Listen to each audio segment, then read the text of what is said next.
Now, regardless of what you're doing on the internet, but especially in crypto, you always need to be very mindful of security.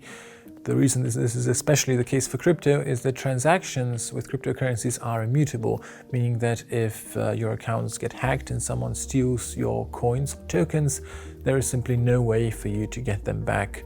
Unlike a centralized system, there is unfortunately no bank that you can call to try and get those transactions cancelled. This, of course, many would argue is, well, not really that much of a drawback to crypto, since it makes all individuals accountable and responsible for their own transactions and their own finances.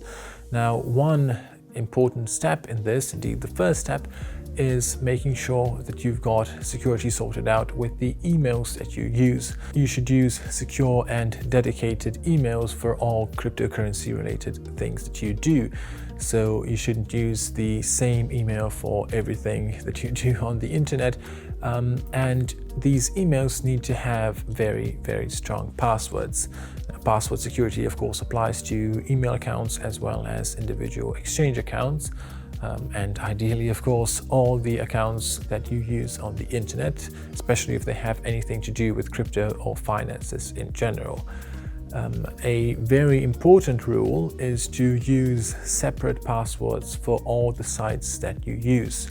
Now, it's very tempting and very easy to just simply use the same password for everything, but the problem with that is that if one of the services you're using gets hacked, even if it's a very low security and non-finance related service, then the hackers will have access to your password. And what the hackers will typically do is that they will try using this password that they've obtained, along with the email that you've used, on other services, most notably cryptocurrency and finance related websites.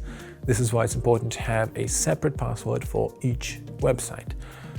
And importantly, in terms of password strength, the passwords should be, of course, long, and they should include special characters if at all possible, and shouldn't be easy to guess. Now, apart from the essentials, so not using your name along with your date of birth, which is, of course, quite obviously a very, very poor choice, you should make sure that the passwords are long enough. Now, special characters and using capital letters is also very important, but it isn't the only way to have secure passwords. To put it differently, if you use a combination of, for example, 4 or 5 completely random words which would typically never appear in sequence, that itself can be an extremely powerful and secure password. Apart from passwords, another extremely important thing is two-factor authentication, or 2FA. Which refers to an additional layer of security which is used to make sure that it is really you that is trying to access your account.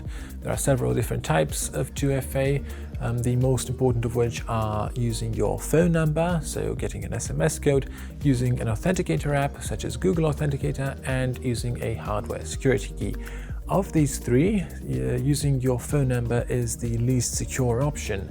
This is because of the danger of SIM swaps, which is a topic that we'll cover in the section of security. Using an authenticator app is more secure, but to get the highest possible level of security, it is best to use a hardware 2FA device, which is basically like a USB key, which confirms that it is really you that is trying to access your account. Finally, an important thing to consider and keep in mind, at least for certain situations, is using a VPN or virtual private network.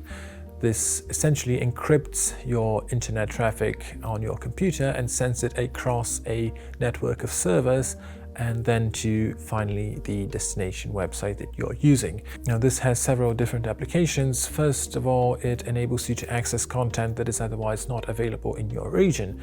This is because the website that you're using thinks that you are in a different country than the one that you are physically located at.